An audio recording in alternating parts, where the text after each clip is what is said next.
Anda sedang mendengarkan UT Radio, Open Education Station for All.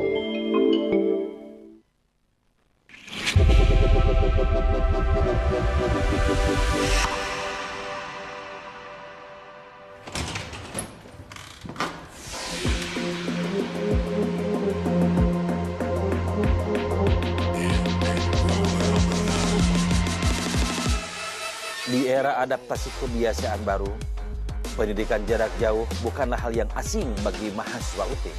Mahasiswa telah terbiasa memanfaatkan teknologi sebagai alat pendukung pendidikan, terutama teknologi daring.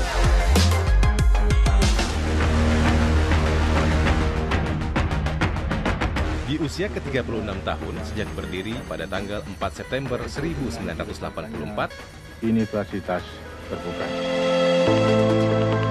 Universitas Terbuka mampu beradaptasi di era kebiasaan baru. UT sebagai pionir pendidikan tinggi terbuka dan jarak jauh dituntut untuk bergerak lebih cepat dalam menghadapi perubahan yang ada.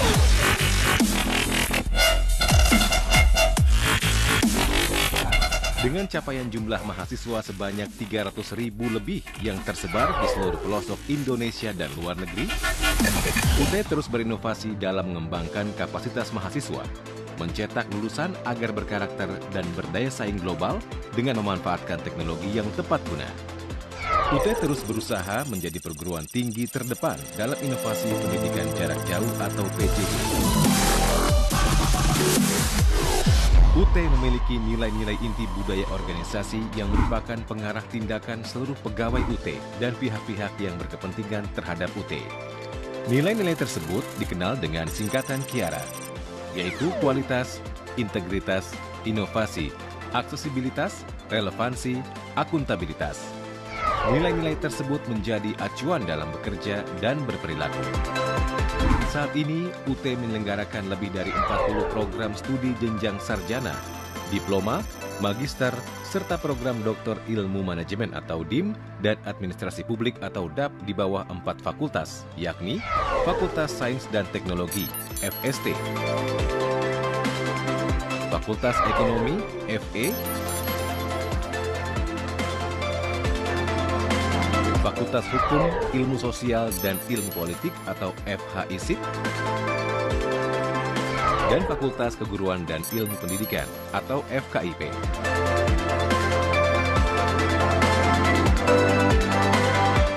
Station for all UT listeners, terima kasih Anda masih bersama kami. Dan spesial kali ini adalah tutorial udara melalui radio untuk mata kuliah metode pengembangan kognitif PAUD 4101. Dengan topik kita hari ini adalah peran guru dalam membangun pengetahuan pada anak.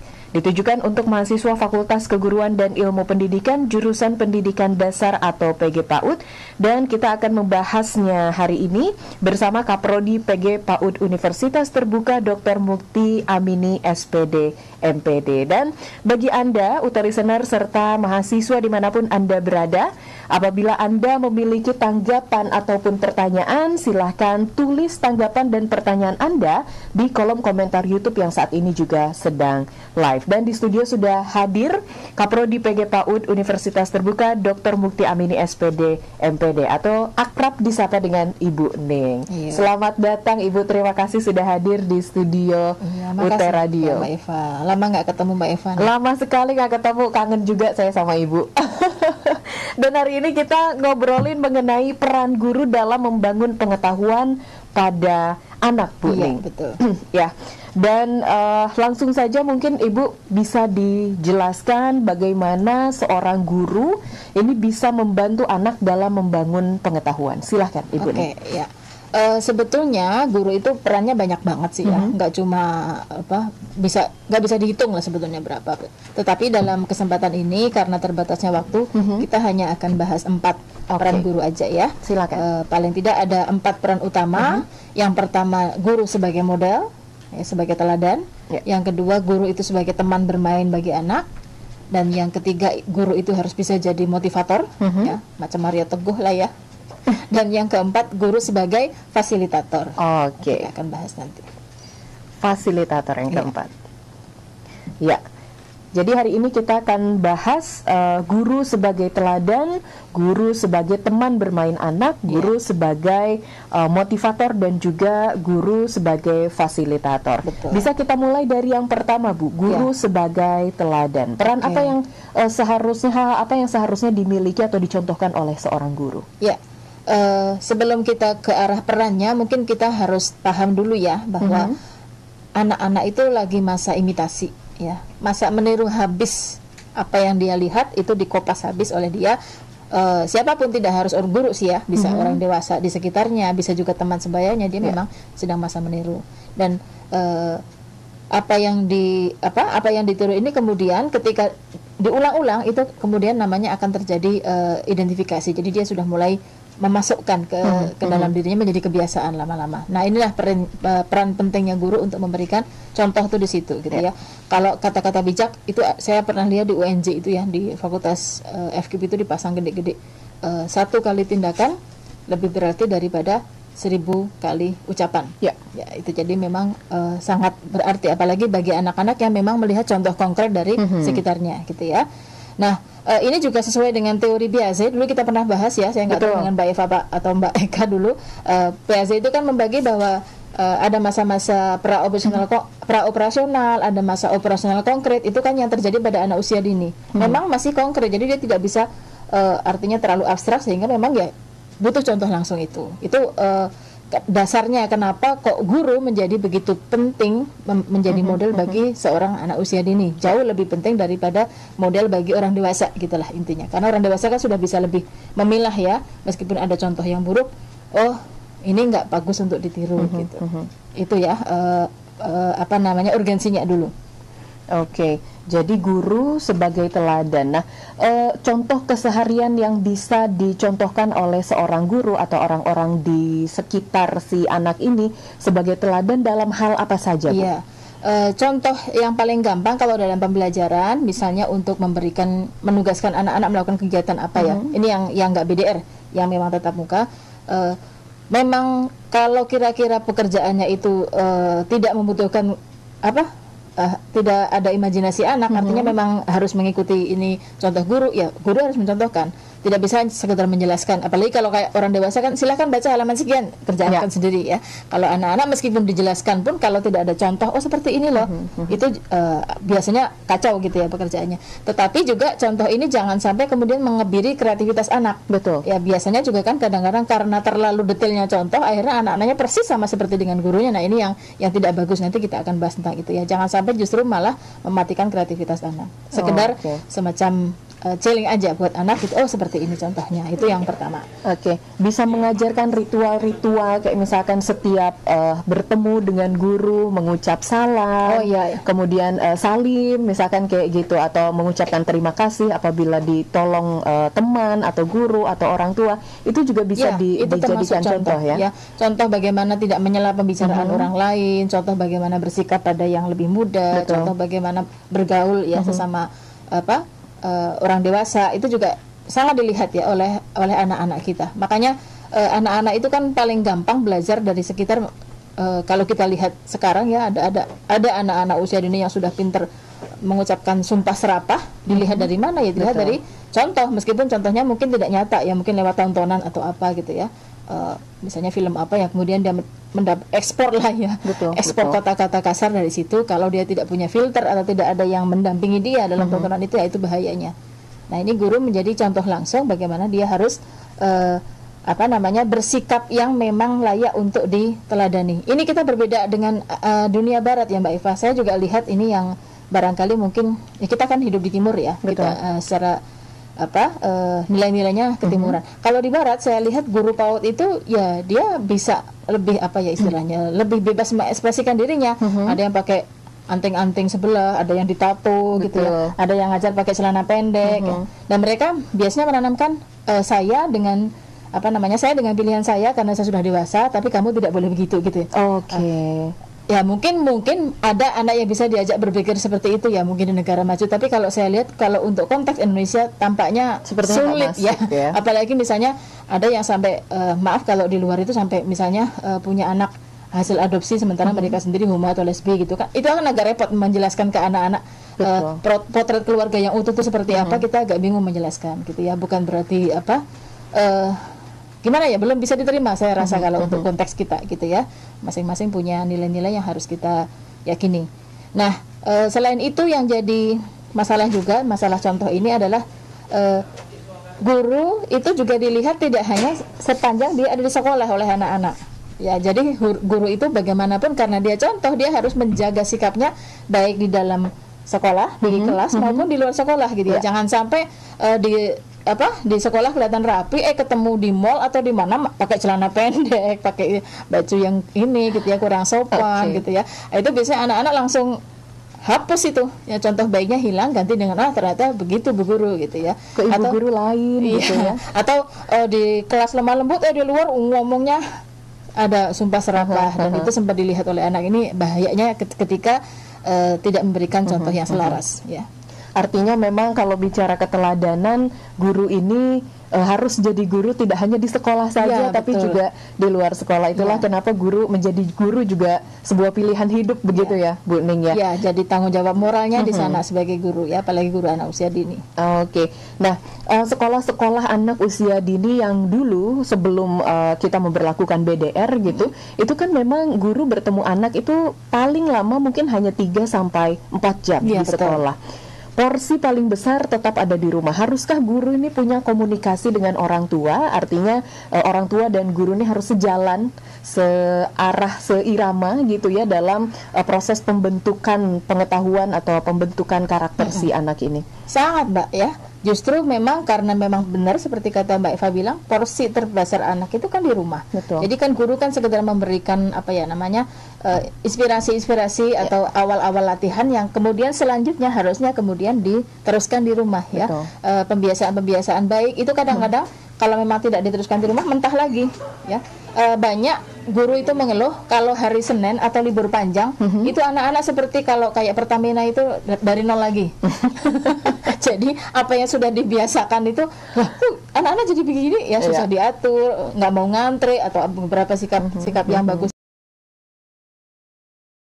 Ya itu tadi PR pembiasaan di rumah itu tidak berlanjut gitu ya. Di sekolah sudah pintar makan sendiri, di rumah masih disuapin ya. Di sekolah di sekolah sudah bisa membereskan mainannya sendiri, di rumah berantakan dibiarkan orang tuanya. Akhirnya tidak terbentuk perilakunya. Ini makanya perlu komunikasi yang intens ya antara guru dengan orang tua. Apalagi saat ini challenging sekali karena memang anak-anak full di rumah gitu ya. Lalu bagaimana guru sebaiknya tetap memiliki peran dalam pembentukan pengetahuan si anak selama BDR ini? Betul. Ya. Memang BDR ini sebenarnya gimana ya? Kalau dilihat dari sisi ideal ya susah banget ya namanya BDR bagi seorang anak usia dini gitu ya, nggak kebayang kan mungkin bagi mereka akan seperti ini gitu ya. Tetapi ya dengan segala keterbatasan memang akhirnya yang paling mungkin bisa dilakukan ya komunikasi langsung lewat media gitu ya, entah dengan Zoom atau dengan apa. Artinya memang melihat gurunya itu perlu, melihat teman-temannya juga perlu. Jadi jangan sampai BDR itu kemudian terjebak menjadi pembebanan tugas terus gitu ya. Apalagi cuma lewat WhatsApp, ini loh dokumen gitu ya misalnya, ini loh yang harus dikerjakan, ada sheetnya gini-gini. Nah, itu agak berat bagi anak-anak karena memang yang dibutuhkan itu sebetulnya kan memang tujuan semula TK itu kan sosialisasi ya.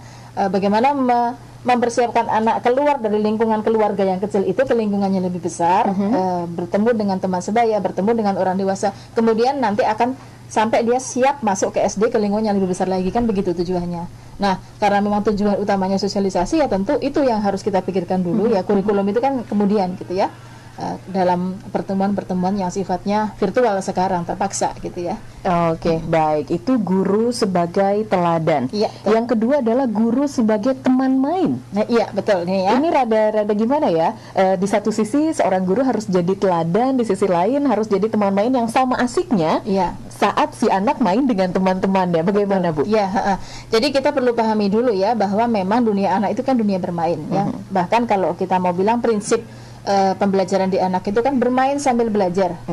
Bermainnya dalam porsi yang lebih besar, bisa 70-30 lah ya kalau untuk anak usia dini. Jadi memang semuanya harus dibungkus dalam konteks bermain itu. Lagunya aja kan udah ada tuh, taman yang paling indah gitu ya, hanya taman kami. Jadi memang TK itu seperti taman gitu, taman bermain, memang untuk bermain anak-anak. Jangan sampai justru anak-anak itu merasa capek sekolah gitu, tertekan, ya nggak mau, habis kenapa banyak tugas gini-gini, gurunya galak dan sebagainya. Itu justru berbahaya sekali karena bisa memangkas keinginan anak untuk menuntut ilmu lebih jauh gitu kan. Nah ini tentu masa bermain inilah yang kemudian harus dimanfaatkan dengan baik oleh guru sebagai sarana pembelajaran. Makanya supaya bisa masuk sarana pembelajaran, guru harus bisa jadi teman bermain anak gitu. Oke, lalu caranya agar kebutuhan bermain anak ini terpenuhi oleh adanya guru? Supaya bisa terpenuhi kebutuhan bermain, maka memang segala macam kegiatan pembelajaran itu harus dikemas sedemikian rupa bagaimana supaya fun. Ya, itu having fun itu perlu banget supaya anak itu ingin lagi dan lagi gitu, jadi nggak kapok lah, pokoknya nggak jerak untuk sekolah, rindu gitu. Misalnya ketemu Sabtu tuh udah nggak sabar, aduh kapan Senin, pengen segera Senin, pengen ke sekolah lagi. Nah itu berarti gurunya udah berhasil gitu ya. Banyak cara sebetulnya ya, segala macam kegiatan yang memang bisa dikemas dengan enak ya, dengan bermain. Misalnya pelajaran kayak membaca, kan tidak harus benar-benar ketemu kertas dan pensil ya, bisa dengan lari estafet, bisa dengan main kucing dan tikus dan sebagainya. Banyak sekali cara yang bisa dilakukan. Itu yang pertama. Yang kedua, ketika waktu istirahat ya, kalau untuk pembelajaran orang dewasa atau mungkin SD SMP itu kan istirahat itu waktunya guru minum teh ya. Betul. Ke kantor minum teh, makan snack gitu ya. Guru TK nggak boleh. Gitu. Guru TK harus ikut ke lapangan, berbagi gitu ya. Ada yang di lapangan, ada yang mungkin yang di ruangan gitu ya. Melihat anak-anak, observasi dan sekaligus menggali pengetahuan sambil mengajak bercakap-cakap gitu. Atau mungkin jadi mediator kalau ada anak-anak yang berkelahi dan sebagainya. Jadi justru harus turun ke lapangan gitu. Oke, jadi guru harus betul-betul melihat anak-anak bermain gitu ya. Kemudian juga guru juga harus bisa melerai kalau misalkan ada yang berkelahi dan lain sebagainya. Tapi saya pernah mendengar bahwa anak-anak TK atau anak-anak usia TK ini belum boleh diajarkan membaca. Ya, nanti kita akan bahas ini lebih detail ya Mbak tentang membaca ini. Jadi memang kalau tidak boleh bukan berarti tidak boleh saklek, tetapi sebetulnya kembali kepada caranya seperti apa yang digunakan untuk membaca itu gitu ya. Kalau memang stimulasinya itu alamiah gitu ya, artinya tidak memaksa anak gitu ya, itu bisa saja, asal bukan yang sifatnya drill itu ya kemudian dihadapkan pada buku, besok belajar A, besok belajar B, atau kemudian yang sifatnya seperti itu ya, yang sangat skolastik, dan kemudian itu dilaksanakan secara klasikal semuanya mendapatkan jatah. Nah itu yang salah gitu ya. Tetapi kalau stimulasi secara alamiah sesuai dengan kematangan atau kesiapan anak masing-masing sangat dibolehkan. Bahkan kalau teorinya Glendoman itu kan malah bukunya aja judulnya mengajarkan bayi Anda membaca. Dari bayi udah boleh diajarkan gitu ya. Tinggal cara mengajarkannya. Nah, bagi guru patokannya adalah jangan sampai pengajaran membaca ini pertama drill. Yang kedua tidak klasikal ya. Jadi memang harus sangat melihat kesiapan anak, minimal pengelompokan. Kalau tidak bisa individual, minimal pengelompokan apa yang perlu dilakukan stimulasinya gitu ya. Dan jangan terlalu terpaku pada paper and pencil ya. Jadi cari media-media lain yang sifatnya hands on learning gitu, yang memang bisa dipegang, bisa disentuh gitu. Itu lebih bagus bagi anak, dan tentu melihat tingkat perkembangan anak gitu ya. Nah, ini kemudian tentu efeknya apa? Tugasnya bisa aja beda-beda. Ini pentingnya komunikasi dengan orang tua. Jadi kadang-kadang kan orang suka merasa adil itu harus sama. Padahal tidak seperti itu. Kalau guru yang memahami ilmu perkembangan kan dia nggak bisa kalau dikasih ini, dia terlalu rendah. Ini pentingnya komunikasi gitu ya. Jadi betapa memang stimulasi itu perlu, dan itu memang harus dengan bermain supaya supaya jangan sampai pengajaran membaca itu nanti akhirnya malah jadi bumerang bagi anak-anak, merasa ditekan harus bisa baca, akhirnya mungkin bisa baca tetapi secara perasaan itu nggak nyaman, jadinya tidak suka baca, tidak suka sekolah.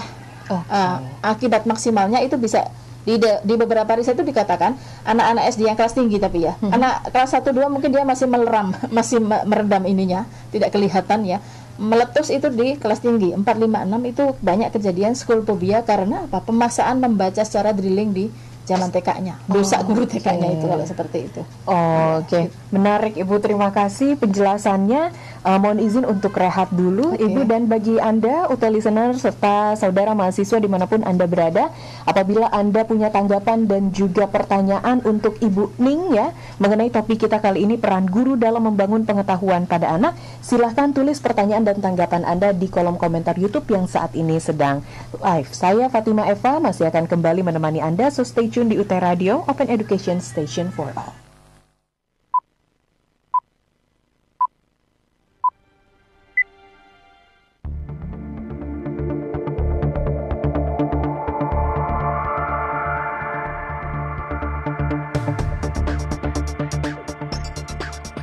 Memasuki era revolusi industri 4.0, UT dituntut untuk terus melakukan inovasi agar dapat meningkatkan kapasitas dan perannya sebagai cyber university.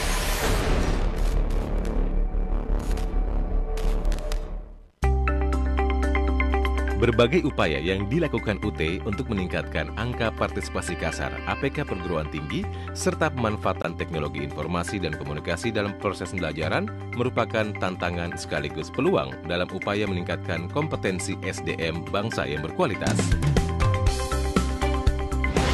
Hari ini, satu lagi tonggak sejarah perjalanan pendidikan kita pancangkan, khususnya di bidang pendidikan tinggi, yaitu dengan diresmikannya Universitas Terbuka.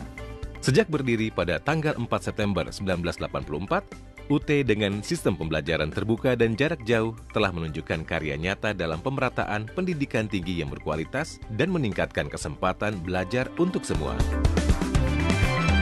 Peran UT dalam mengukuhkan konektivitas bangsa di era siber inilah yang diangkat sebagai tema di Diasnatalis UT ke-35 tahun ini.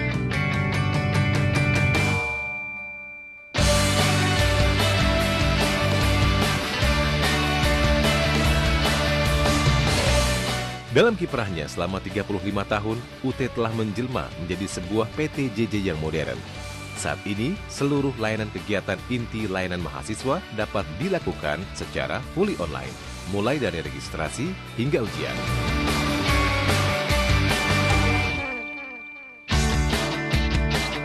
Saat ini, UT telah menawarkan 40 program studi jenjang sarjana, diploma, dan magister di bawah 4 fakultas, yakni Fakultas Ekonomi atau FE, Fakultas Hukum, Ilmu Sosial, dan Ilmu Politik atau FISIP, Fakultas Keguruan dan Ilmu Pendidikan atau FKIP, dan Fakultas Sains dan Teknologi FST. Selain itu, UT juga menyediakan program sertifikat berupa program mata kuliah mandiri atau PMKM, program Massive Open Online Courses atau MOOCs, program pendidikan berkelanjutan, serta program pelatihan instruksional, PJJ, dan kemampuan profesional. Sebagai PTN yang menerapkan sistem belajar jarak jauh, UT berupaya untuk memberikan layanan agar mahasiswa baru mempunyai kesiapan mengikuti proses belajar di UT yang berprinsip pada belajar mandiri. Sejak tahun 2018, selain memberikan orientasi studi mahasiswa baru atau OSMB, UT juga memberikan pendalaman materi kepada mahasiswa baru agar lebih siap menjadi pembelajar mandiri yang tangguh melalui kegiatan pelatihan keterampilan belajar mandiri atau PKBM yang merupakan bagian dari kegiatan edukasi keterampilan belajar mahasiswa atau EKBM. Berbagai inovasi dilakukan oleh UT untuk peningkatan layanan pendidikan melalui pemanfaatan teknologi informasi dan komunikasi terkini agar mampu menjangkau seluruh kalangan, dimanapun dan kapanpun tanpa kendala. Bahan ajar sebagai materi utama dalam pembelajaran disediakan, selain tercetak juga berbentuk digital. Bahan ajar digital ini bersifat interaktif dalam format EPUB serta dapat diunduh secara gratis dan digunakan secara offline oleh setiap mahasiswa UT. Open Education Station for All UT listeners, Anda masih bersama saya Fatimah Eva dan juga Ibu Ning dalam tutorial udara melalui radio membahas topik kita hari ini, peran guru dalam membangun pengetahuan pada anak. Di segmen 1 tadi Bu Ning sudah menjelaskan bahwa guru harus menjadi teladan dan guru harus menjadi teman main. Tapi dalam teman main juga kadang guru menjadi membacakan cerita kepada anak, dan banyak TK yang menggunakan metode membaca secara klasikal. Nah, sebetulnya apa metode secara klasikal ini? Apakah baik atau buruk? Kalau buruk, yang baiknya seperti apa? Silahkan Ibu Ning. Ya.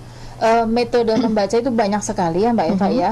Sebetulnya yang untuk klasikal juga ada ya, misalnya yang memang praktek langsung gitu ya, membaca sama-sama dalam arti sudah ada gambar dan angka gitu-gitu sih nggak masalah. Tetapi kalau yang sifatnya lebih kepada penugasan, nah itu yang harus individual. Artinya memang tingkat kesulitannya itu harus disesuaikan dengan tingkat kesiapan anak itu dalam membaca gitu ya.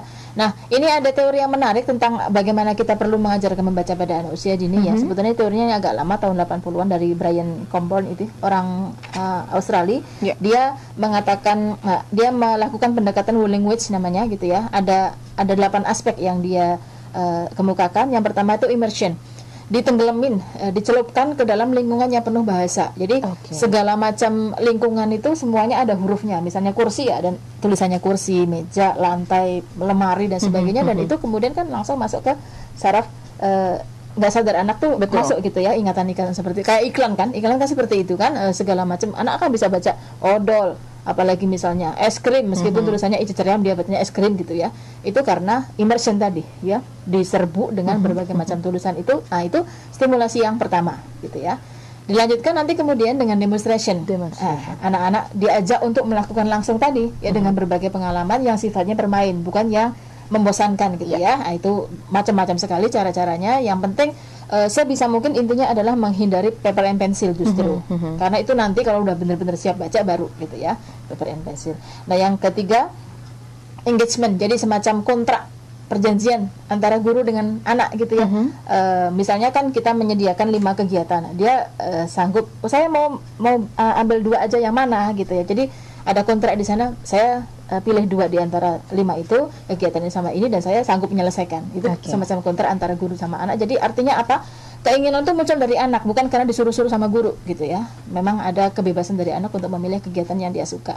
Yang keempat, harapan, expectation gitu ya. Jadi kan kita kalau dikasih harapan atau kita dipandang ya bahwa kita mampu, itu kan dia jadi lebih semangat ya. Anak-anak juga sama. Ketika dia dipandang oleh gurunya bahwa kamu pasti bisa kok, kamu mampu gitu, akan tumbuh rasa percaya dirinya sehingga dia akhirnya mampu. Itu juga berpengaruh terhadap pemerolehan bahasa.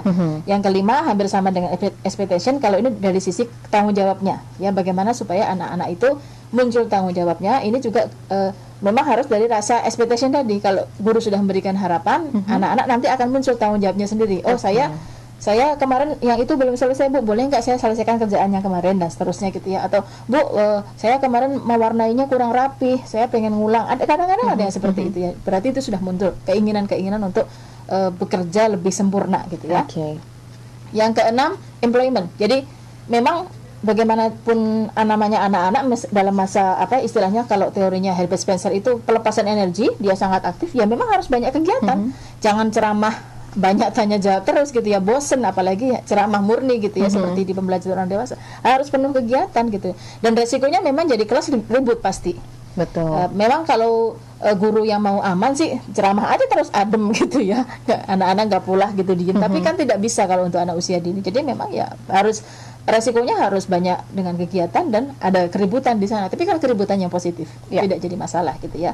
Yang ketujuh, approximation. Jadi harus pandai menaksir, mengira-ira gitu ya, kira-kira sampai batas mana ini anak tingkat kesulitannya harus dia dapatkan gitu ya. Jangan sampai tugasnya terlalu sulit, tugasnya terlalu mudah ya. Ini juga akan berpengaruh terhadap motivasi anak-anak ya dalam membaca gitu ya. Dan yang terakhir, respons. Ada feedback, ada umpan balik. Setiap ada tugas mestinya kemudian dikasih nilai ya. Jangan sampai udah berapa hari kemudian baru dibagi, ya udah nggak ada rasa ininya lagi gitu ya. Dikasih bintang, dikasih bintang, dikasih tanda-tanda tertentu yang membuat anak-anak itu nyaman dan suka gitu ya. Dan dia ingin lagi melakukan kegiatan itu. Lalu hubungannya dengan cara metode membaca dengan klasikal, berarti itu tidak tepat dilakukan untuk ke anak kecil. Ya, secara umum klasikal itu ketika memang pelajarannya benar-benar dalam arti drilling tidak, tetapi ketika itu diartikan dalam arti tadi employment, banyak kegiatan secara klasikal, tapi kemudian ada unsur membacanya, boleh banget gitu ya, tergantung jelas kegiatannya sih. Artinya anak juga memang harus distimulus untuk banyak bergerak, karena saya pernah dengar juga pendapat yang mengatakan bahwa apabila kita banyak bergerak, kita tuh lebih banyak mengingat sebetulnya, betul ya? Betul, iya. Ya, jadi memang sambil bergerak itulah kita kemudian semacam membuat coretan ya, menyambungkan sinap kalau anak-anak itu dengan melakukan sesuatu. Memang betul, gitu ya. Jadi makanya tantangan bagi guru adalah justru sambil melakukan itu. Ya kita aja kalau misalnya kehilangan barang kan kita kan suka rewind tuh. Iya, tadi betul. ngapain ya, kita lakukan lagu tadi aku kesini ketemu kan barangnya. Ya, memang mengingat salah satunya dengan melakukan. Oke, baik. Nah, itu penjelasan mengenai guru menjadi teladan, yang kedua guru menjadi teman main, dan yang ketiga guru menjadi motivator. Yang tadi kita Bu Ning jadi seperti Mario Teguh. Bagaimana caranya, Bu? Agar guru bisa menjadi motivator yang baik gitu ya. Tidak sekelas sehebat Mario Teguh seperti itu barangkali ya, tetapi intinya ya tadi menjaga semangat anak-anak supaya mau untuk terus bersekolah gitu ya, untuk mau belajar dan belajar lagi, itu kan tidak mudah gitu ya. Betul. Mungkin ada saatnya ada anak-anak yang mungkin ada masalah di rumah, atau kucing kesayangannya mati gitu kan, terus kemudian ngambek nggak mau sekolah, atau mungkin lihat ayah ibunya berantem gitu ya. Yang seperti itu harus menjadi peran dari guru juga untuk memotivasi anak ya, supaya tetap terus semangat. Atau misalnya tugasnya terlalu sulit, kemudian dia ngambek gitu ya, nggak bisa melanjutkan. Nah itu banyak hal yang memang kemudian guru itu harus pandai memotivasi. Nah, motivasi sendiri macam-macam ya, nanti kita akan jelaskan secara detail, ada 3 macam, tetapi yang intinya adalah yang perlu kita perhatikan dalam masalah ini hampir sama seperti ketika teman bermain tadi, supaya anak-anak itu tidak cepat bosan, bagaimanapun kegiatan itu harus fun. Betul gitu ya. Nah, dan yang yang dipentingkan adalah guru terus mendampingi gitu ya. Oke, nah mengenai motivasi ini, apakah si anak harus terus-menerus diberikan motivasi gitu, atau bisa kadang-kadang saja melihat kondisi si anak? Ya, tentu namanya motivasi itu tentu tidak terus-menerus gitu ya. Paling tidak kita juga melihat jenisnya. Ada 3 jenis motivasi yang bisa kita berikan pada anak-anak, Mbak Eva. Ya, ada yang verbal, mungkin kita sudah sering dengar, ada yang non verbal, ada juga yang istilahnya pengkondisian lingkungan ya, supaya anak-anak siap belajar. Kita mungkin bahas satu-satu dulu ya supaya silakan nyaman. Kalau yang verbal misalnya langsung memuji, gitu ya, memuji gitu ya. Kalau ada pekerjaannya selesai dipuji. Tetapi untuk pujian ini juga tentu ada syarat-syaratnya sendiri. Tidak boleh memuji terlalu umum. Misalnya, kamu cantik, kamu pintar gitu. Apanya gitu ya? Harus jelas yang dipuji itu apanya. Jadi konkret gitu ya. Tugasnya selesai ya, bagus gitu ya. Oh, tugasnya mbak warnanya bagus nih, nggak ada yang keluar garis. Oke, gitu ya. Itu konkret, aspeknya jelas gitu ya. Meskipun ya sebetulnya kita kan sering ya anak soleh, anak pinter gitu. Betul. Terlalu umum sebetulnya, boleh begitu. Tapi buat awalan kemudian dilanjutkan karena apanya itu perlu, supaya anak tuh tahu aspek mana yang memang dia mendapatkan apresiasi gitu ya. Itu yang kalau memuji seperti itu. Dan syarat yang lain, memuji itu harus segera. Jangan sampai ini hasil pekerjaan sekarang memujinya besok gitu ya. Kamu kemarin bagus loh bikinnya. Yang mana gitu, udah nggak ini lagi, nggak ngefek gitu ya, udah nggak tertarik lagi, hilang timingnya udah gitu ya. Segera dan memang tulus dari hati. Ya, ini juga perlu. Ya karena kan kadang-kadang kalau, ya maaf aja ya, ibu-ibu kan suka gitu ya, saking repotnya sambil di dapur, Bu ini bagus nggak? Bagus? Bisa biasa gitu ya. Keren. Anaknya suka, apa yang keren? Nggak tahu gitu ya, karena kitanya nyambi ke sana ke sini, nggak fokus. Itu juga anak-anak tahu kalau itu sekedar ucapan aja gitu ya. Jadi tidak datang dari hati. Ini juga perlu kita perhatikan gitu ya. Jadi memuji itu tadi harus konkret, jelas aspeknya, segera, dan memang tulus datang dari hati gitu ya. Itu syarat-syarat memuji verbal. Yang verbal. Memuji verbal yang lain adalah dengan cara mendorong anak untuk menyelesaikan tugas. Ini kan sering juga terjadi ya, ketika anak-anak tidak bisa mengerjakan tugas terus, Bu nggak bisa. Nah ini juga guru perlu memberikan motivasi gitu ya. Ayo kamu bisa. Ini loh caranya begini yang pertama, dengan kalimat-kalimat yang kemudian anak-anak merasa oh saya bisa kok gitu ya, dibantu sedikit. Atau motivasi verbal juga misalnya adalah memacu anak untuk berpikir dan berpikir lagi dengan pertanyaan. Jadi nggak cukup memuji, tapi kemudian oh ini kamu gambar masjid, pintunya yang mana, jendelanya yang mana gitu ya. Oh kok ini nggak ada jendelanya, terus kalau misalnya butuh matahari bagaimana caranya, terus digali gitu ya. Dia terus nanti kemudian kan langsung berpikir, oh begini. Kadang-kadang kita akan mendapatkan gambar yang apa ya, kita sendiri nggak nyangka bahwa sebetulnya idenya begitu gitu ya. Saya pernah ketemu si anak keluar gitu ya. Saya pernah lihat gambar anak itu hitam semua. Apa ini? Kayak erang doang. Tapi ternyata dia menjelaskan, mungkin barusan melihat gitu ya di lingkungan rumahnya. Kata dia itu pabrik apa yang kebakaran katanya. Jadinya tinggal hangus itu aja, asapnya saja. Jadi tinggal arangnya, sisa gedung bekas kebakarannya itu ya. Betul gitu ya. Berarti dia sebetulnya kan observer yang baik gitu ya. Meskipun hasilnya seperti itu, tapi di balik itu kan ada sesuatu yang sudah dia amati dan dia tuangkan dalam bentuk gambar. Gitu. Betul, dan kalau kita nggak bertanya, kita nggak tahu itu apa. Kita pikir dia coret-coret biasa aja. Oke, itu melalui verbal. Melalui non-verbal, Ibu? Nah, non-verbal juga terbagi menjadi beberapa. Yang pertama, yang modalnya ada di badan kita tentu dengan bahasa tubuh ya, dengan senyuman, dengan tanda jempol ya, dengan anggukan kepala ya, dengan apa? Dadah gitu kan ya, sampai jumpa itu kan juga sebagian dari motivasi. Terus mengusap bahu gitu ya, itu kan ada risetnya sendiri tentang bagaimana pengaruh apa sentuhan dan pelukan terhadap emosi, tidak hanya emosi bahkan termasuk kognitif bagi manusia sepanjang usia malah sebetulnya. Betul. Gitu ya. Nah itu ternyata kan menimbulkan hormon-hormon yang bagus gitu ya, supaya orang itu mau kemudian istilahnya on the track lah, tidak terlalu jatuh gitu ya. Bahkan tidak perlu pakai ngomong pun, misalnya kita lagi curhat kan, kalau sesama perempuan yang dewasa aja begitu ya, lagi pengen nangis gitu kan, kita nggak ngerti mau ngomong apa, elus-elus punggungnya itu kan sudah terasa beda gitu ya. Dicuekin aja kan juga kan nggak nyaman, gitu ya. Itu pasti. Ternyata juga ke anak-anak juga sangat berpengaruh gitu. Mungkin ada anak-anak yang dia tidak bisa mengungkapkan apa-apa, ya sudah, kita memang juga belum tahu masalahnya, mungkin sentuhan itu juga membantu gitu ya. Dan berusaha tanpa penilaian dulu gitu ya. Iya, betul, iya. Oke, itu verbal, non-verbal, dan yang terakhir pengkondisian. Masih ada dua lagi untuk masih ada dua lagi. Non-verbal yang lain yang seringkali juga dipakai oleh guru adalah token ya.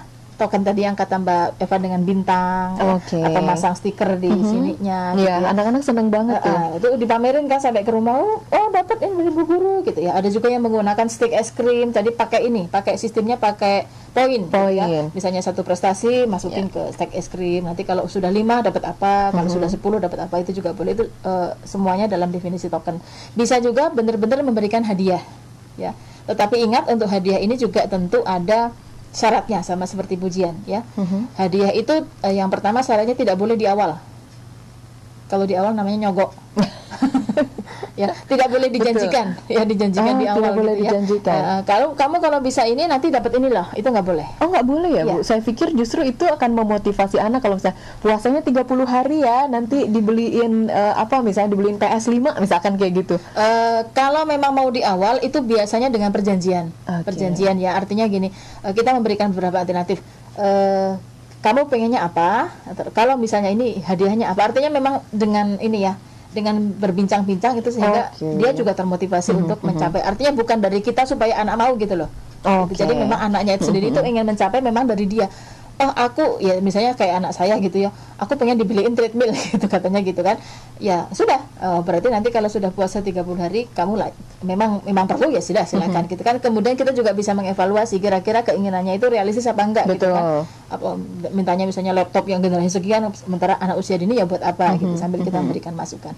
Jadi boleh ketika memang dengan dialog dulu. Tetapi kalau memang muncul secara spontan dari orang dewasa itu jangan, karena itu kemudian seolah-olah menyogok. Motivasinya sangat rendah sebetulnya gitu ya. Hanya sekedar untuk mencapai tujuan itu, hadiah itu, kemudian setelah tidak dikasih hadiah hilang nanti kebiasaannya.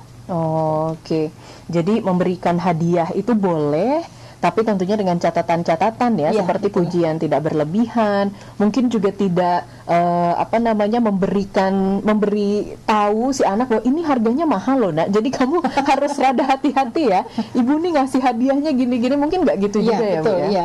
Jadi malah akhirnya kemudian pas pecah dimarahin gitu ya, jadi malah yang senewan orang tuanya gitu ya. Nah, itu malah kemudian istilahnya mendegradasi arti dari hadiah itu sendiri. Padahal anak-anak kan tidak pernah melihat harga. Betul, tidak tahu berapapun mereka. yang dia ini, kalau memang dia senang ya dia senang. Gitu. Iya, saya pernah lihat satu video yang anak kecil dikasih ibunya hadiahnya padahal cuma klip yang untuk kertas, dan dia ngerasa bahwa wah ini hadiahnya bagus sekali. Luar biasa, gitu ya. Ini dia terlihat sangat senang, padahal kalau kita pikir itu hanya klip, mau diapain juga klip sama anak kecil gitu. Tapi karena itu hadiah dari ibunya, dia sangat appreciate. Artinya juga orang tua dan guru dalam hal ini juga harus bisa menstimulus anak agar bisa mengapresiasi hadiah seperti itu, betul, ya Bu. ya.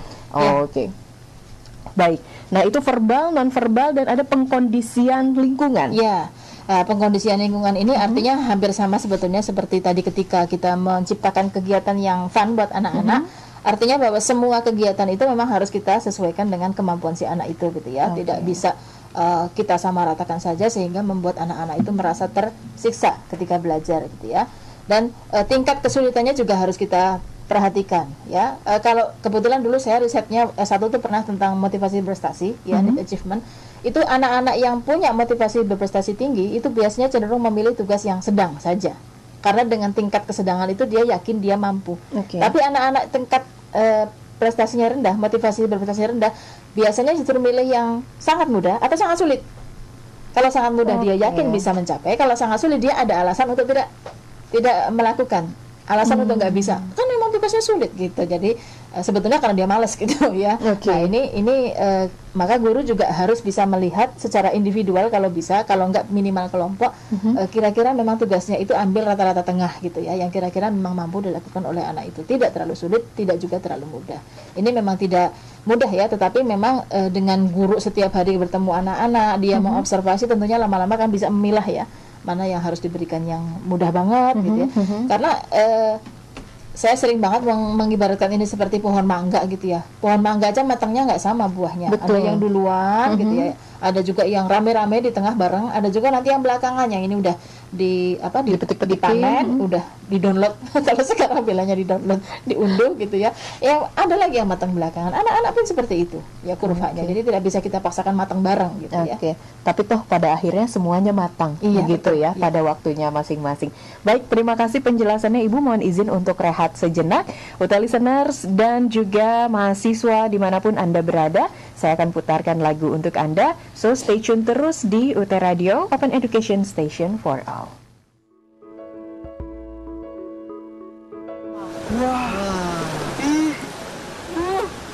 Foto Mas Wawi.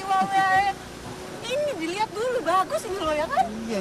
Waduh Mbak Sri, aku seneng banget loh, seneng banget. Akhirnya aku kesampaian Mbak Sri. Aku kuliah sambil nelayan. Wah, aku pengen cepet-cepet ke universitas terbuka. Sampean ini dibilangin dari dulu nggak pernah mau, mesti ngeyel. Iya Mbak, dia itu maunya cari ikan aja, cari duit. Makanya, nih Mas Santo, saya kasih tahu. Universitas terbuka itu ada di mana-mana. Wah, universitas terbuka ada di mana-mana. Ada di sekitar kita. Ada di sekitar kita. Wah, iya wes kalau gitu. Mas Toh, mau kemana Toh? Mau ke UT. Aku ditinggal ya. Tunggu. Hati-hati Mas Toh.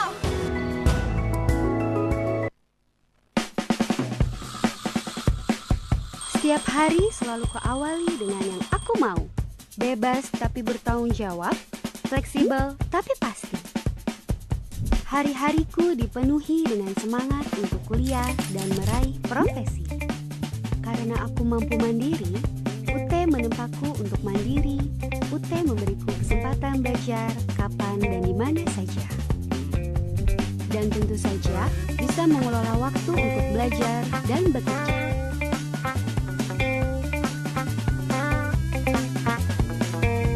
Hingga kini, aku mampu meraih profesiku. Menyenangkan, dan aku siap meraih prestasi yang terbaik. Gimana dengan kamu? Kemandirian ciri khas utama kami.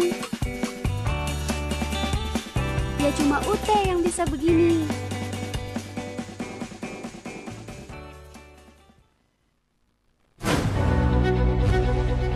Sejak universitas terbuka diresmikan, Kami telah menjadikan teknologi komunikasi digital sebagai alat perkuliahan. Dengan peralatan yang canggih dan tentunya dukungan tenaga profesional, serta sarana-prasarana yang sangat memadai untuk mendukung terselenggaranya pendidikan dan pembelajaran mahasiswa UT melalui berbagai modus pembelajaran berbasis teknologi dan diseminasi inovasi. Inovasi tiada henti terus kami lakukan untuk menjadi universitas yang network, digital, dan virtual. Telah menjadi pegangan bagi mahasiswa bahwa UT sangat mengikuti perkembangan zaman, bahkan menjadi pelopor kampus digital di Indonesia. Jangan ragu untuk bergabung. Station for all UT listeners, terima kasih Anda masih bersama kami dalam tutorial udara melalui siaran radio dengan topik kita kali ini peran guru dalam membangun pengetahuan pada anak bersama Kaprodi PG PAUD Universitas Terbuka Dr. Mukti Amini SPD MPD. Di segmen-segmen sebelumnya sudah dijelaskan bahwa guru itu harus menjadi teladan, kemudian guru juga harus jadi teman bermain. Guru juga harus jadi motivator, dan yang terakhir guru harus jadi fasilitator. Seperti apa itu, Bu? Ya, guru juga harus bisa jadi fasilitator meskipun ini tidak murni menjadi tanggung jawab guru tapi juga jadi tanggung jawab sekolah. Artinya guru memang harus menyediakan berbagai macam fasilitas yang diperlukan baik anak. Nah, fasilitas ini secara umum kita bisa pecah jadi dua ya, kita bagi dua. Ada fasilitas yang sifatnya fisik, ada yang non fisik ya. Kalau fasilitas fisik ini karena kaitannya tadi balik lagi ke yang nomor 2, anak-anak itu lagi masa bermain, jadi dia butuh banyak fasilitas, sarana prasarana untuk melakukan kegiatan bermainnya itu gitu ya. Kan kebayang ya, mungkin pernah dengar gitu ya, ada TK yang cuma di garasi aja gitu ya, nggak ada ayunannya, nggak ada jungkat-jungkatnya gitu ya. Ya kasihan ya, bener-bener dia terbatas sekali geraknya gitu ya. Memang bagaimanapun namanya syarat TK itu ya dia harus punya playground gitu ya, minimal apalah ya, tidak harus luas, tetapi ya kalau misalnya nggak punya sama sekali ya mungkin harus di-create bagaimana ruangan di dalam itu di-set seperti playground gitu ya. Ini kayak di mana ya, saya lihat di TK Istiqlal. Istiqlal itu kan nggak ada halaman, tapi ruangan-ruangan di dalam kelasnya itu kan besar-besar. Nah, di setting di situ ada papan luncur, ada mainan-mainan itu ya di dalam ruangan, karena kan semuanya kan lantai bawah begitu ya. Nah, mungkin seperti itu salah satu jalan tengahnya. Intinya semua sarana prasarana anak baik di dalam ruangan maupun di luar ruangan itu harus terpenuhi dengan lengkap supaya anak-anak bisa berkembang dengan optimal. Nah, bagaimana kalau nggak lengkap? Ya memang kondisi idealnya lengkap ya. Tapi kalau tidak lengkap ya tentu gurunya yang harus kreatif bagaimana menciptakan atau membuat dari misalnya barang-barang bekas gitu ya, dikreasikan lagi misalnya untuk yang sederhana misalnya kayak balok itu kan kalau yang cuma yang coklat itu meskipun kayaknya sederhana tapi kan itu mahal kalau yang presisi. Sementara kalau tidak presisi itu nggak bisa dibangun bagus ke atas. Ujung-ujungnya itu loh, sama kayak keramik kan ada KW 1, KW 2 gitu ya.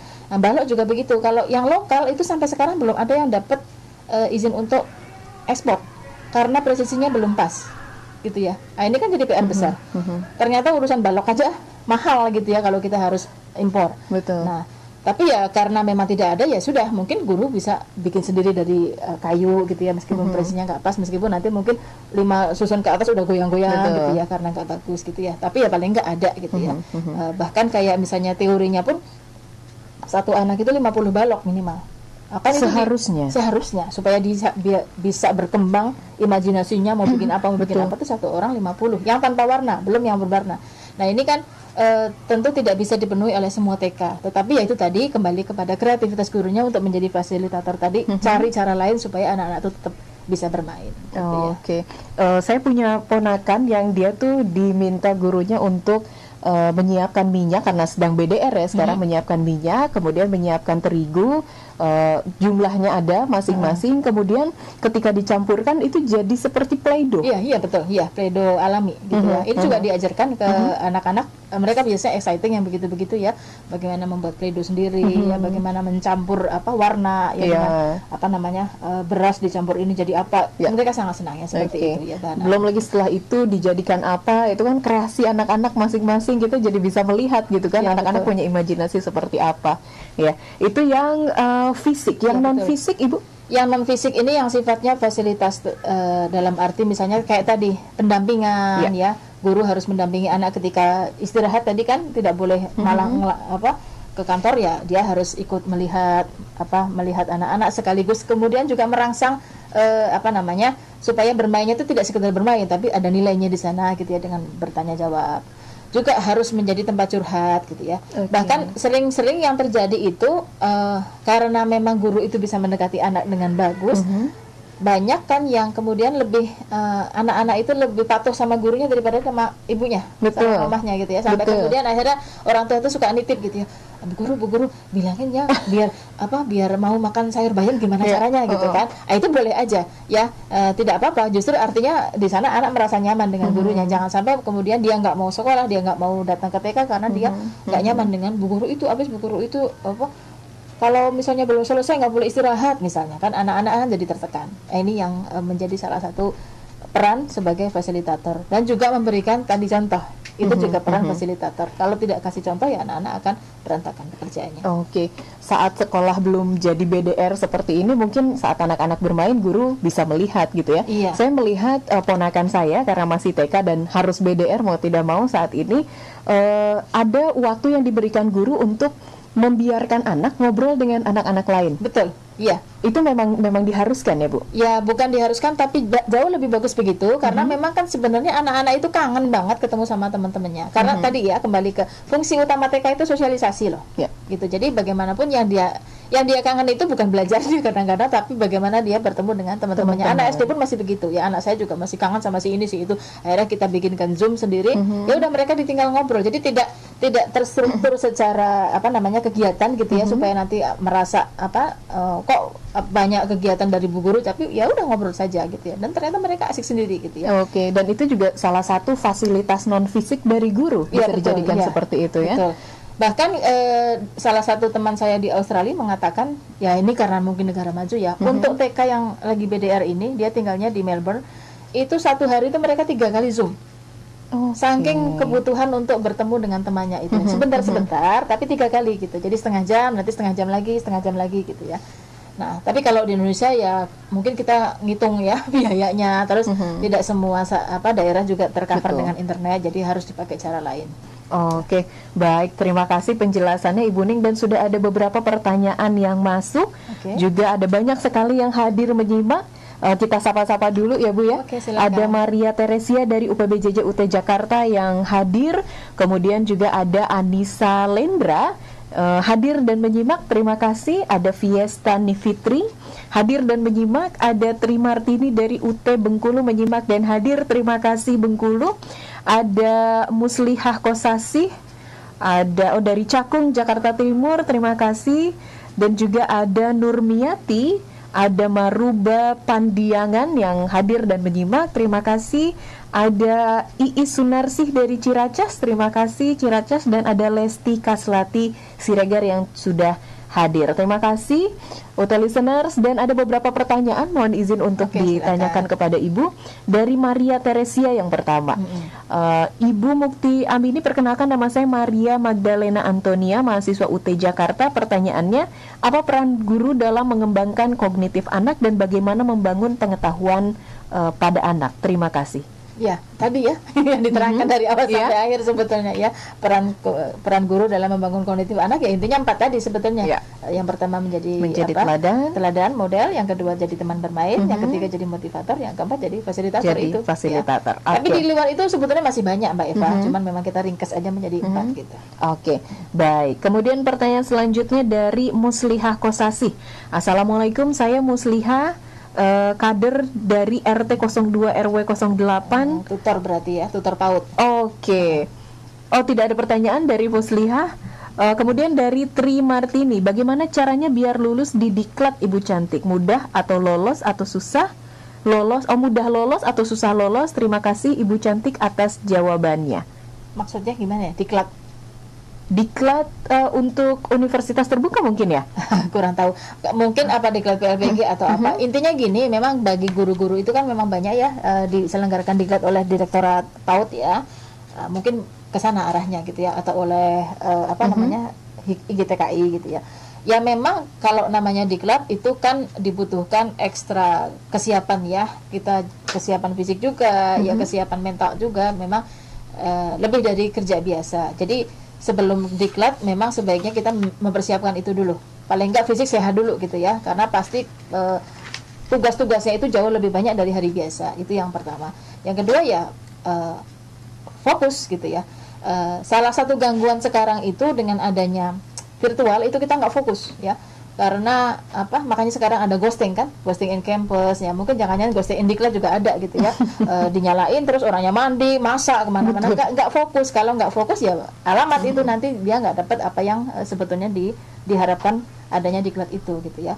Makanya sekarang kan banyak diklat-diklat yang kemudian syaratnya harus on camera ya, kalau selama BDR ini ya, supaya fokus maksudnya ya. Jangan-jangan juga on kamera tapi dia kerja di laptop satunya juga ya, itu nggak fokus juga, sama aja gitu. Jadi memang sangat butuh dari kitanya supaya bisa fokus. Memang dengan posisi kita yang duduk saja itu memang jadi lebih berat buat kita, cepet capek gitu ya. Lain dengan misalnya diklat yang fisik itu kan ada nyanyi-nyanyinya, ada istilahnya ada ice breaking dan sebagainya, kan kita lebih nyaman gitu ya. Belum ketemu teman lama dari berbagai Nusantara, ketemu kan senang gitu ya. Itu nuansa-nuansa yang tidak bisa kita temukan ketika kita menggunakan virtual. Tapi intinya keseriusan, ya insya Allah pasti lulus gitu. Oke, ini ada dari Tri Martini juga, Ibu Ning yang cantik dan Ibu Eva yang cantik dan tambah manis, cantik selalu, salam selamat, semangat ya, semoga sehat selalu, amin ya rabbal alamin. Terima kasih Ibu Tri Martini.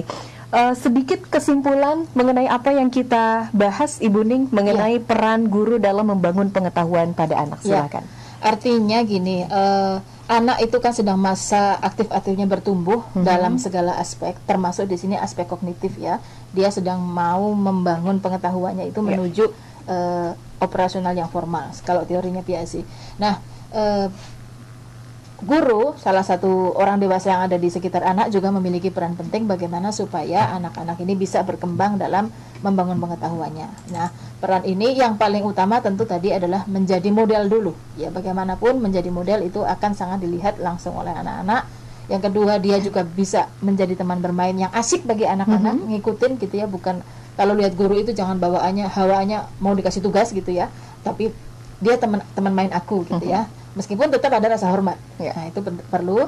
Dan yang ketiga menjadi motivator, sehingga anak-anak itu nyaman lah kalau misalnya dia tidak bisa atau dia merasa menyerah gitu ya, atau lagi sedih, itu ada yang menguatkan selain orang tuanya.